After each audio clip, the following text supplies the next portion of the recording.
Mais lorsque tu prophétises, lorsque tu manifestes, lorsque tu démontres des actes sous l'inspiration de Dieu, tu es en train d'établir que Jésus est ressuscité et que désormais il est glorifié.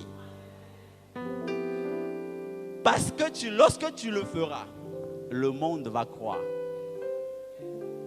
Regardons Genèse 45. On va voir une illustration de ça. Genèse 45. Genèse 45. Je présente rapidement le contexte. Joseph était en Égypte.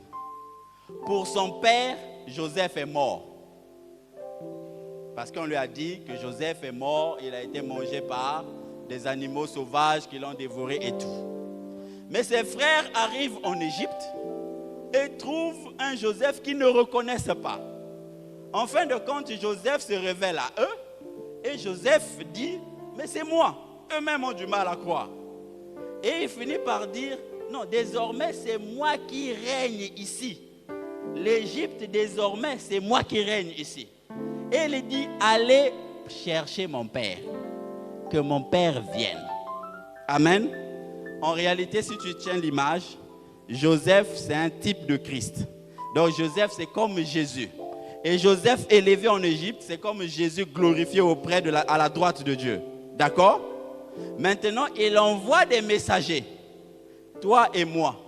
Il nous envoie pour dire aux nations que Jésus-Christ est glorifié. D'accord? Maintenant, lorsque nous allons, si nous disons Jésus-Christ est glorifié, on va nous regarder. Les gens ne vont pas croire. Mais lorsque nous démontrons, lorsque nous prophétisons, quand ils le voient, ils le croient. Suivons le récit de Jacob. Verset 25, donc Genèse 45, verset 25. Ils remontèrent de l'Égypte et ils arrivaient dans le pays de Canaan auprès de Jacob leur père. Donc la Bible parle ici des frères de Joseph. Verset 26. Ils lui dirent, Joseph vit encore. Et même c'est lui qui gouverne dans tout le pays d'Égypte. Mais le cœur de Jacob resta froid parce qu'il ne les croyait pas.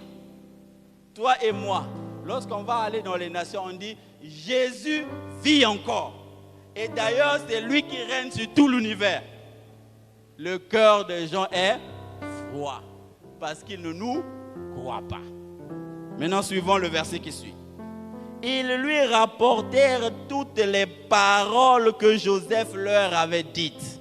Ah, si Joseph c'est le type de Christ, si c'est Christ qui t'envoie et il te donne des paroles à dire, qu'est-ce que tu fais? Tu prophétises. Est-ce qu'on se suit? Quand tu vas prophétiser, et il dit, il vit les chars que Joseph avait envoyés. Les chars, c'est la manifestation de l'esprit. Quand tu vas aller et que tu vas livrer un message que le Jésus ressuscité t'a donné, et que tu vas démontrer la puissance de ce Jésus ressuscité, voilà ce que la Bible dit. C'est alors que l'esprit de Jacob, leur père, se ranima. Verset 28. Et Israël dit, c'est assez. Joseph, mon fils, vit encore.